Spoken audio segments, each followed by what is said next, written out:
Drodzy widzowie, będę zupełnie szczery. Ja wiem, że tematy gospodarcze nie porywają tłumów. Trochę tego nie rozumiem, bo w tym wszystkim chodzi przecież o nasze pieniądze. No ale co zrobię? Nie porywają. I nie inaczej jest w przypadku Irlandii. To wcale nie ten irlandzki cud gospodarczy był od lat medialnym tematem numer 1. To miejsce zasłynęło z czegoś zupełnie innego i były to wydarzenia wręcz szokujące. Tym razem nie państwo, a cała wyspa Irlandia. Zapraszam.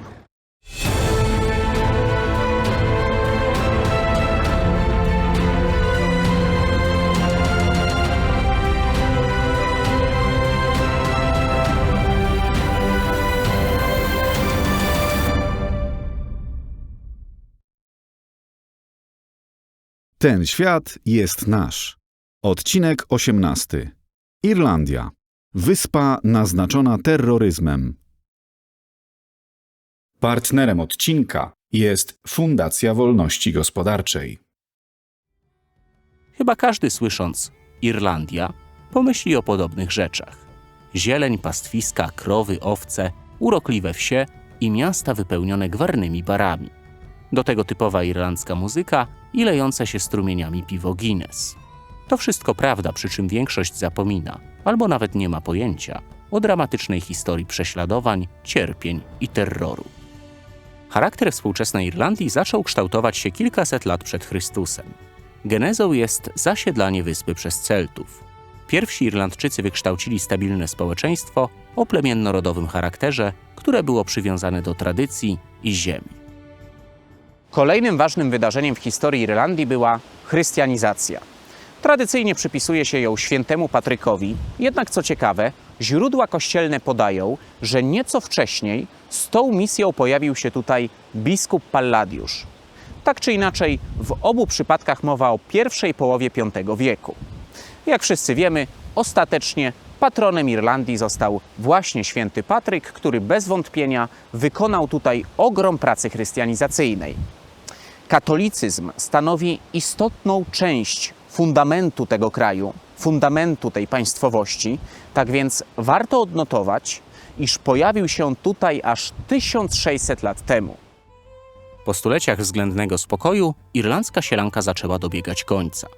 W XII wieku znani nam z angielskich odcinków mojego programu Normanowie po podporządkowaniu sobie Anglii zwrócili swoją uwagę w kierunku sąsiedniej Irlandii.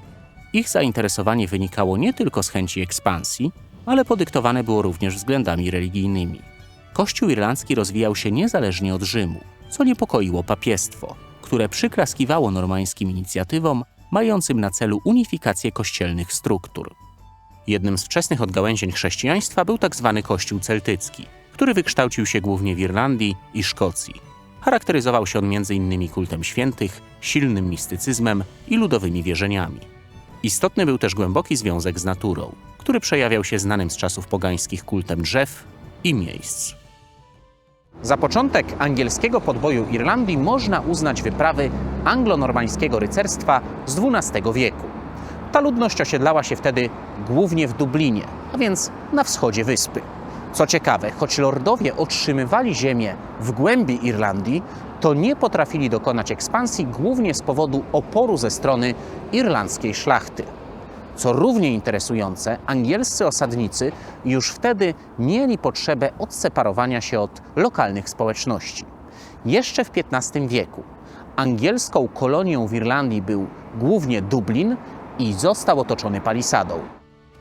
Anglicy zdecydowali się na kolonizację Irlandii głównie ze względów strategicznych. Obawiali się, że ich najwięksi rywale, Francuzi i Hiszpanie, w razie konfliktu mogliby wykorzystać położenie tej wyspy przeciwko nim. Oprócz tego chodziło oczywiście o zwiększenie swojej strefy wpływów, nowych poddanych oraz ziemię, którą można było nadawać angielskim i szkockim szlachcicom. Koloniści osiedlali się przede wszystkim w najlepszych częściach wyspy, czyli na wschodzie i północy. Z czasem osadnicy tworzyli własne enklawy, w których mieli pełną kontrolę nad miejscową ludnością. Zaczęli wypierać tubylców, spychając ich stopniowo na zachód. Relacje pomiędzy obiema stronami nieustannie się pogarszały, co wynikało z pogardy Anglików wobec miejscowych. Wyrzucani ze swoich ziem Irlandczycy czuli się niczym wygnańcy we własnym kraju. Jednak były też przypadki, kiedy angielscy najeźdźcy asymilowali się z lokalną ludnością. co z czasem dało początek anglo-irlandzkiej tożsamości. Pozbawiona kontroli angielska szlachta, chcąc uniknąć problemów, często decydowała się żyć w zgodzie z Irlandczykami. Pragmatyzm i pragnienie świętego spokoju wygrywały wtedy z lojalnością wobec króla. W drugiej połowie XVI wieku na wyspie powstało państwo o nazwie Królestwo Irlandii. Tyle, że jego królem ogłosił się Henryk VIII, który był przede wszystkim królem Anglii. W ten sposób chciał pokazać, kto rządzi w tej części świata, a później poprzez zdecydowaną politykę raz na zawsze ugruntować tu angielską władzę. Jak nie trudno zgadnąć, nie spotkało się to z entuzjazmem większości mieszkańców. Szczególnie, że tym razem ten konflikt wzniósł się na kolejny poziom. Chyba wszyscy pamiętamy, że Henryk VIII to ten, który ustanowił Kościół anglikański. Historia z tymi 6 żonami, kochankami itd., itd. Tyle, że Irlandczyków niespecjalnie interesowały religijne nowinki króla Anglii. Tym samym pojawiła się nowa oś podziału. Irlandia cały czas kształtowała się w duchu katolickim, tymczasem Anglia protestanckim. A każdy nacisk na Irlandczyków, szczególnie na podłożu religijnym, powodował efekt odwrotny do zamierzonego, czyli wzmagał jeszcze większą niechęć do Anglików. Warto dodać, że w tym okresie irlandzkie tożsamości, narodowa i religijna, oczywiście te tożsamości w pewnym cudzysłowie, bo to dopiero XVI wiek, ale zaczęły się ze sobą łączyć. W okresie Tudorów znacznie rozbudowano angielski aparat administracyjny w Irlandii. Władza zyskała również możliwość wywłaszczania rebelianckich właścicieli ziemskich i jeszcze łatwiejszego zastępowania ich angielskimi lojalistami. Stopniowo opór przeciwko tej polityce zaczął pokrywać się z podziałem religijnym. Większość Irlandczyków pozostała przy katolicyzmie. Z kolei całość ludności napływowej była niekatolicka, co było celowym działaniem. Na przełomie wieków XVI i XVII wybuchło powstanie irlandzkiej szlachty, które zostało stłumione przez Anglików. To wtedy faktycznie zakończył się podbój tej wyspy. Kolonizatorzy skupili się przede wszystkim na północnej części kraju, której nadali nazwę Ulster. Region ten był atrakcyjny głównie ze względów geograficznych. Jego odległość od brytyjskich brzegów wynosi raptem 30 km, co czyniło z tych terenów idealną bazę wypadową do dalszej kolonizacji. W połowie XVII wieku wybuchło kolejne duże powstanie. Zostało ono brutalnie stłumione przez Oliwiera Cromwella. Konsekwencją zrywu była fala represji wymierzona w katolickich właścicieli ziemskich i duchowieństwo. Anglicy konfiskowali majątki Irlandczyków, ich samych przesiedlając na zachód. Uzyskaną w ten sposób ziemię nadawano protestantom. W Irlandii powstała klasa angielskich obszarników, czerpiących zyski z półniewolniczej pracy irlandzkiego chłopstwa. W tamtym okresie na wyspie żyło 200 000 protestantów i około 1 000 000 katolików. Wszyscy wielcy właściciele ziemscy byli protestantami. W 1685 roku na tron Wielkiej Brytanii wstąpił katolicki król Jakub II, co rozbudziło nadzieję na zmiany. Irlandczycy poparli go w konflikcie z jego ówczesnym rywalem Wilhelmem III Morańskim. Anglia wkroczyła w okres kolejnej wojny domowej, a poszczególni wasale deklarowali poparcie dla jednego z 2 władców. W całym kraju wybuchały kolejne bunty, a jednym z ognisk oporu była właśnie Irlandia. W 1689 roku na wyspie wylądował Jakub II, entuzjastycznie witany przez katolików. Ta sytuacja zmusiła Wilhelma III do działania. Wezwany na pomoc przez lokalnych protestantów, przybył tu w 1690 roku i w decydującej bitwie nad Boyne rozbił wojska katolickie.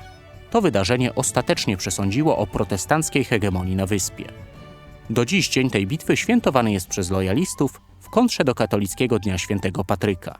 Podczas regularnych, krzykliwych parad tzw. oranżyści przechodzą przez miasto, grając na instrumentach i uderzając w bębny.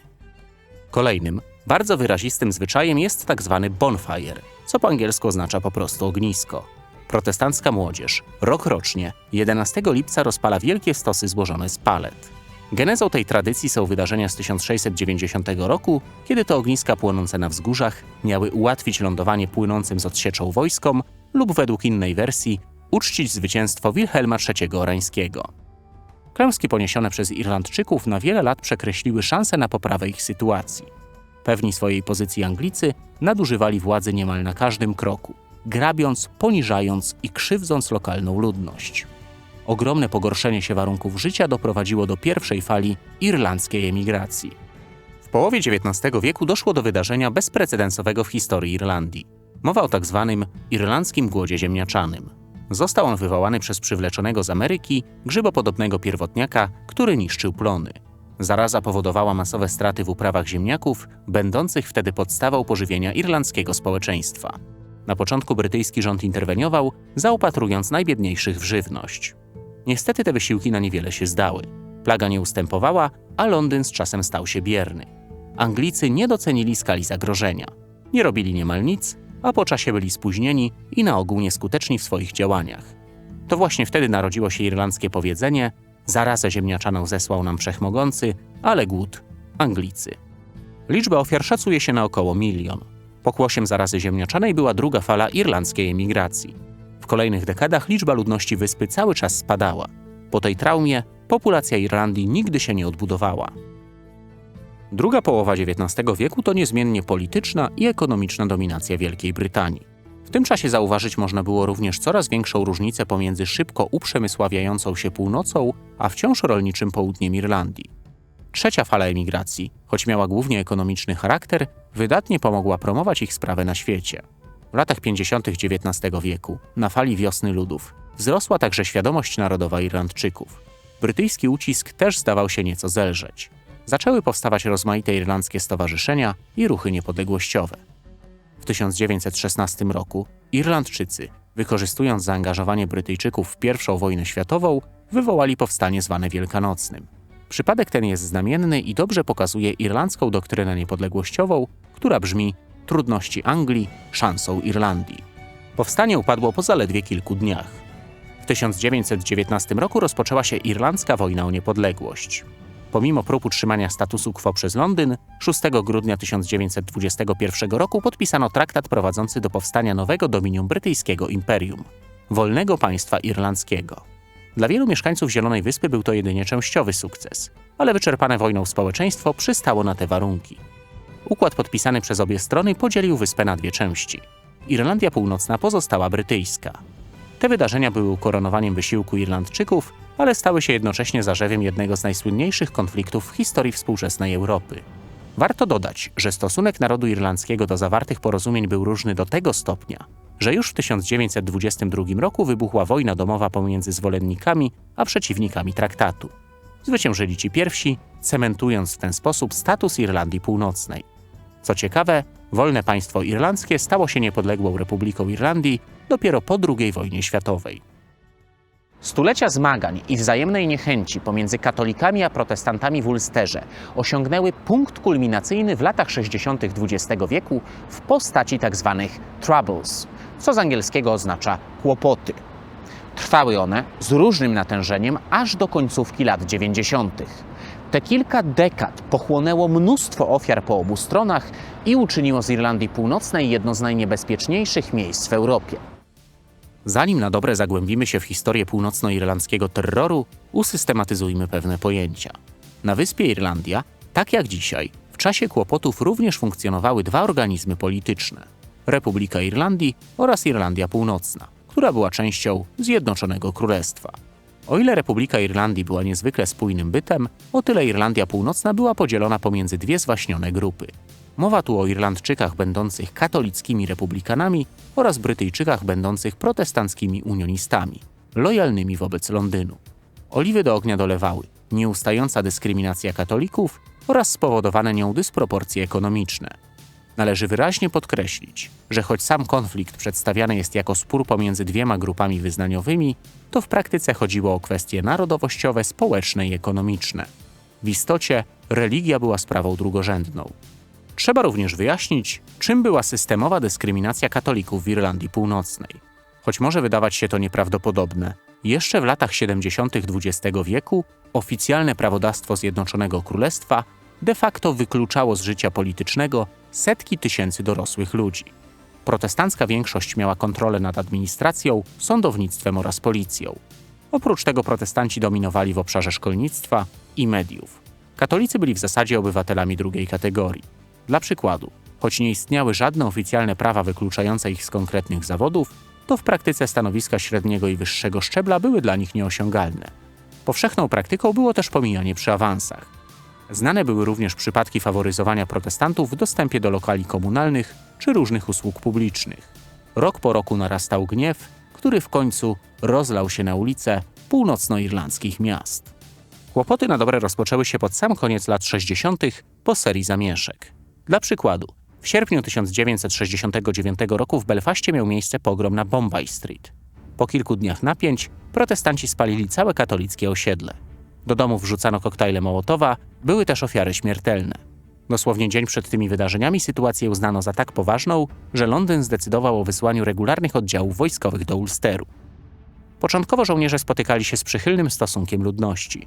Wszystko zmieniło się, gdy katolicy zaczęli uznawać ingerencję wojska za nadmierną i oskarżać żołnierzy o sprzyjanie protestantom, w czym zresztą było sporo prawdy. Warto dodać, że była to wtedy największa jednostka brytyjskiej armii, licząca w szczytowym momencie aż 30 000 żołnierzy. Wyposażona była w czołgi, transportery opancerzone i ciężką broń. Napięcie rosło z tygodnia na tydzień i wkrótce konflikt wszedł na wyższy poziom. Chaotyczne i spontaniczne akty przemocy zmieniły się w zorganizowaną i regularną wojnę.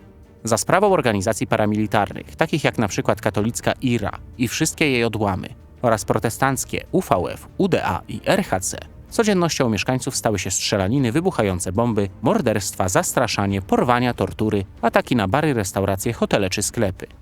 Należy zaznaczyć, że bojówkarze byli zwykłymi ludźmi, łatwo mieszającymi się w tłumie, a ich akcje były bardzo brawurowe i dynamiczne. Warto dodać, że tych wszystkich grup po obu stronach było naprawdę wiele. Często dochodziło między nimi do rozłamów, napięć, a nawet rywalizacji, bo choć miały zbliżone cele, to różniły się charakterem działań.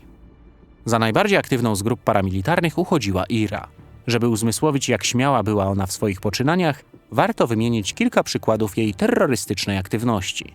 IRA działała nie tylko na terenie Irlandii, ale również Anglii. Dla bojowników problemu nie stanowiło przeprowadzanie zamachów np. w Londynie, Birmingham czy Manchesterze. Ataki powodowały śmierć brytyjskich polityków, żołnierzy, policjantów, strażników więziennych i wielu cywilów. Bezpieczna nie była nawet rodzina królewska. W 1979 roku bomba podłożona na łodzi zabiła kuzyna królowej Elżbiety. Z kolei protestanci przeprowadzili zamachy m.in. w Dublinie oraz Monaghan. Wszyscy bojownicy byli zaskakująco dobrze wyposażeni, w szczególności IRA, która broń sprowadzała z tak odległych zakątków świata jak Libia czy Stany Zjednoczone. Należy wyraźnie podkreślić, że niezależnie od deklarowanych celów, to co robiły organizacje bojówkarskie było w ogromnej mierze zwykłym terroryzmem. Katolicy uważali, że walczą o wolność, tymczasem protestanci, że ich działania były wyłącznie odpowiedzią na terror katolików, a oni sami byli zmuszeni się bronić. Faktem jest, iż dla lojalistów żyjących tu od setek lat, Ulster jest ojczyzną tak samo jak dla katolików. To tutaj się urodzili i to tu jest ich dom. Sęk w tym, że obie grupy zupełnie inaczej podchodzą do kwestii przynależności i organizacji tego miejsca. Poza Belfastem, na mapie północnoirlandzkich kłopotów jest jeszcze jedno bardzo ważne miasto. Niektórzy ludzie do dzisiaj kłócą się nawet o to, jaka jest jego nazwa. Katolicy nazywają je Derry, natomiast protestanci Londonderry. Nawet na mapach miasto nosi dwie nazwy, a media używają ich naprzemiennie. Mieszkańcy wciąż żyjący konfliktem manifestują swoje przekonania, posuwając się nawet do wyrywania tablic informacyjnych z niewłaściwą ich zdaniem nazwą miasta. Miejsce to jest tak ważne z powodu wydarzeń z 30 stycznia 1972 roku, nazwanymi później Krwawą Niedzielą. W tamtym czasie władze zdecydowały się wprowadzić zakaz zgromadzeń, ponownie wyposażyć północnoirlandzką policję w broń i, co najważniejsze, udzielić jej uprawnień do zatrzymywania każdego, kogo podejrzewali o terroryzm. Ta decyzja wzbudziła w katolikach złość, gdyż była wymierzona wprost w nich. Jedna z republikańskich organizacji obywatelskich zaplanowała w mieście publiczną manifestację przeciwko nowym przepisom. Tłum złożony z około 8 000 ludzi zamierzał dostać się pod ratusz. Z kolei władze chciały im to uniemożliwić. Brytyjscy żołnierze użyli armatek wodnych, ale w ten sposób tylko sprowokowali tłum. Sytuacja robiła się coraz bardziej napięta, aż w końcu wojsko otworzyło ogień. W wyniku tej nieoczekiwanej strzelaniny zginęło kilkanaście osób. Najmłodsze ofiary nie miały nawet 18 lat. Te wydarzenia wywołały wściekłość katolików. I to nie tylko w Ulsterze. W Dublinie podpalono brytyjską ambasadę. Niedługo później Londyn rozwiązał Stormont, czyli północnoirlandzki parlament, oraz wprowadził tzw. direct rule, czyli bezpośrednie rządy. W latach 80. irlandzki zespół U2 nagrał piosenkę pod tytułem Sunday Bloody Sunday, która nawiązywała do Krwawej Niedzieli i miała pokojowe przesłanie. To m.in. dzięki muzyce i filmom irlandzki konflikt przedostał się do popkultury i poznał go cały świat. Za jeden z najpopularniejszych i najlepiej ocenianych filmów uchodzi dramat zatytułowany W imię Ojca. Podsumowując, poza nieodwracalnymi szkodami moralnymi oraz wielkimi stratami materialnymi, okres kłopotów, trwający bez mała 30 lat, pochłonął życie około 3,5 tysiąca osób. Niech o powadze konfliktu świadczy fakt, że zginęło w nim ponad 1000 brytyjskich żołnierzy i policjantów. Do tego kilkuset bojówkarzy i niemal 2000 cywilów.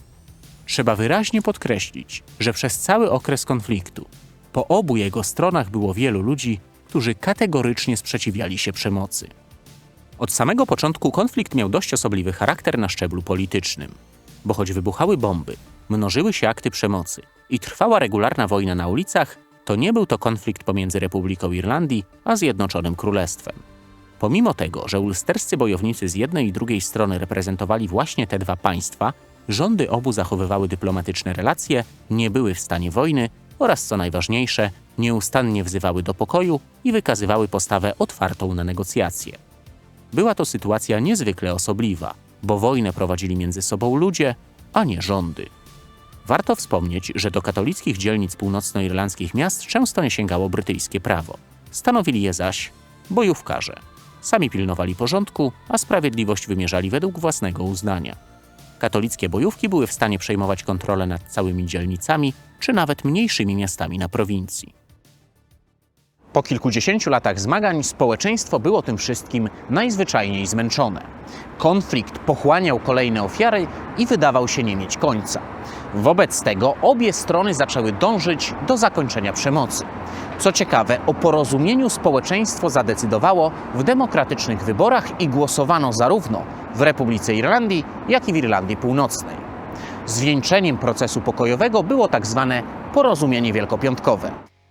Katolik John Hume i protestant David Trimble. To właśnie tym dwóm politykom przypisuje się autorstwo porozumienia zawartego w 1998 roku, za co obydwaj otrzymali pokojową Nagrodę Nobla.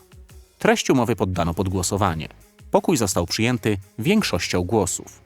Co ciekawe, o ile w Republice Irlandii za porozumieniem opowiedziała się miażdżąca większość, o tyle w Irlandii Północnej niemal 30% głosujących odrzuciło umowę.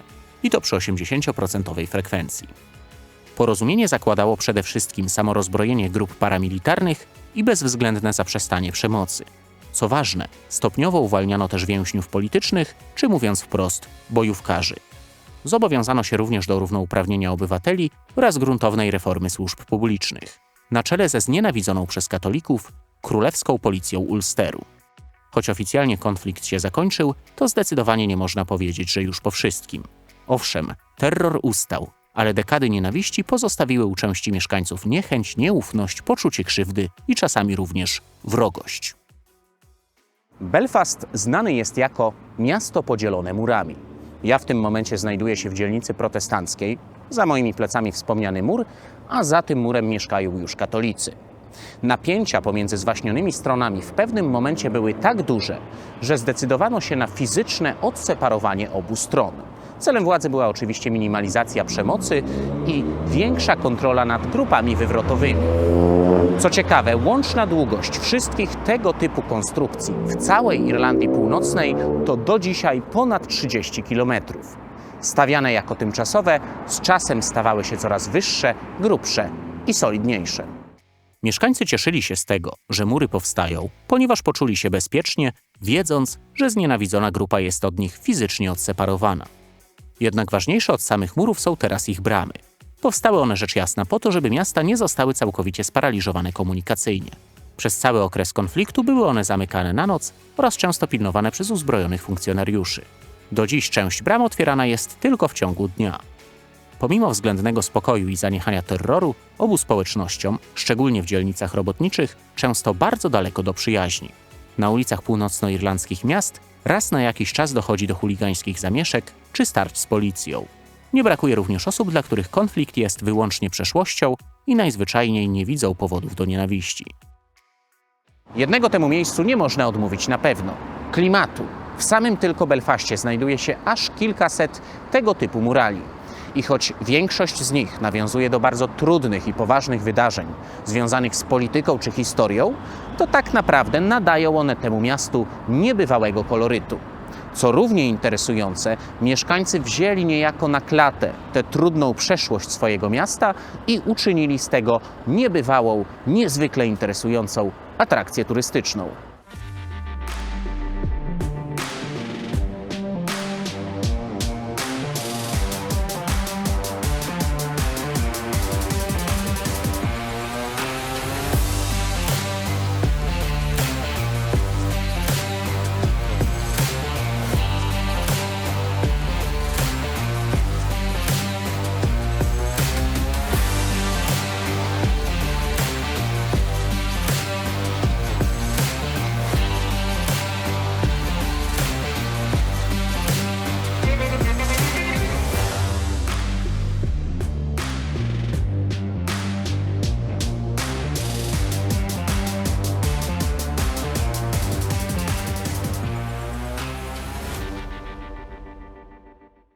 Dwa organizmy państwowe na jednej wyspie mogą oznaczać nie tylko problemy społeczne, ale również międzynarodowe, polityczne czy gospodarcze. Jak wszyscy wiemy, Irlandia Północna jest częścią Zjednoczonego Królestwa i jako taka, jeszcze do niedawna, podobnie jak jej sąsiadka z południa, Republika Irlandii, należała do Unii Europejskiej. Ale wszystko zmieniło się wraz z Brexitem, ponieważ wspólnota zyskała nową granicę.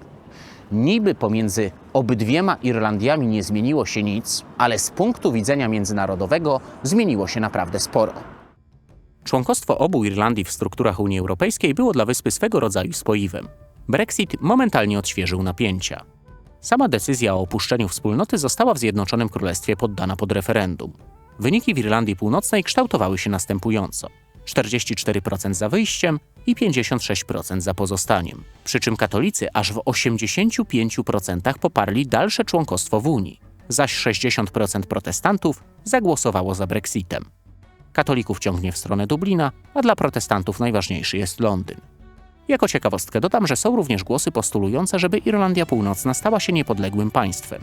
Jednak mają one marginalny wpływ na debatę publiczną. Zostawmy Irlandię Północną wraz z jej kłopotami i skupmy się przez chwilę na Republice Irlandii. Omawiając ten kraj, nie można pominąć roli Kościoła katolickiego w życiu wyspy i jej mieszkańców. Z dotychczasowej treści filmu jasno wynika, że irlandzka tożsamość narodowa jest bezsprzecznie zbudowana na katolickim fundamencie. Co więcej, jeszcze do niedawna można było stwierdzić, że Republika Irlandii była de facto katolickim państwem wyznaniowym. Trochę niczym joannicka Malta, o której opowiadałem w 12 odcinku programu Ten świat jest nasz.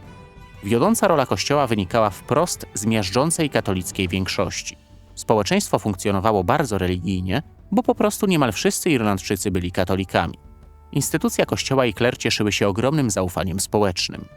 Jak wyglądało to w praktyce? Władze świeckie regularnie konsultowały się z duchownymi w kwestiach prawnych czy nawet konstytucyjnych. Do 1995 roku rozwody były zakazane. Do 2012 roku aborcja była całkowicie nielegalna. Ponadto niemal pełną kontrolę nad systemem edukacji sprawował Kościół, który zresztą do dzisiaj prowadzi większość szkół. Co takiego wydarzyło się niedawno, że irlandzkie kościoły opustoszały niemal z dnia na dzień? Na światło dzienne zaczęły wychodzić liczne nieprawidłowości i nadużycia kleru.